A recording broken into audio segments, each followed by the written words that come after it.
जीवनविद्या म्हणजे काय? जीवन जगण्याची कला. सर्व कला शिकतो आपण, पण जीवन जगण्याची कला आपण शिकत नाही.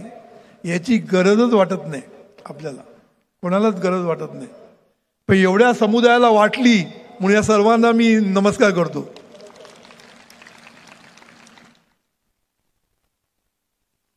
आता काय होतं माहिती आहे, आपण जीवन जेव्हा जगतो तेव्हा आपण एकटे जगू शकत नाही.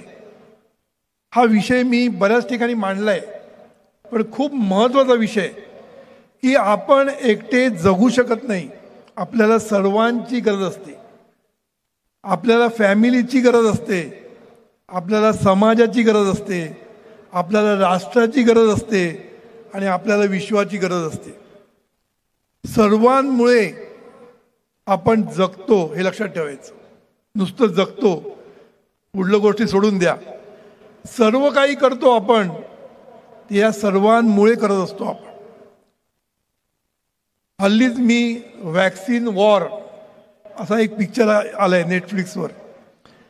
त्याच्यामध्ये कळलं आपल्याला की करोनामध्ये जी लस निर्माण झाली याच्यासाठी हजारो लाखो सायंटिस्ट आणि बाकीचे वर्कर्स संपूर्ण जगभर काम करत होते. आता जगाचं सोडा, आपल्या भारतामध्ये आपला जीव पणाला लावून हे सगळे सायंटिस्ट काम करत होते एका लसीसाठी. म्हणजेच लसीसाठी नाही, आपला जीव वाचवण्यासाठी. लक्षात ठेवायचं. म्हणून आपला जीव वाचवण्यासाठी हजारो सायंटिस्ट आणि त्यांचे कार्यकर्ते कामाला लागले होते. ह्याच्यावरून तुम्हाला कळून चुकेल की आपल्याला जिवंत जगण्यासाठी सर्वांची गरज असते, सर्वांची. त्यामुळे समाजाचं ऋण आपल्यावर असतं.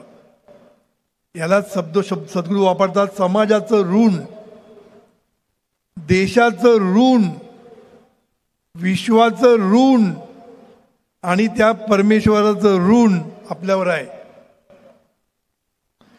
म्हणूनच मगाशी मी म्हटलं, आपण नुसते एवढ्या लोकांना देणं लागत नाही, संपूर्ण समाजाला, संपूर्ण राष्ट्राला आणि संपूर्ण विश्वाला देणं लागतो.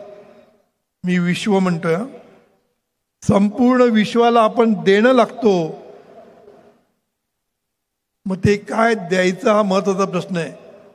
देणं लागतो, मग देणं हे ऋण कसं फिटवायचं,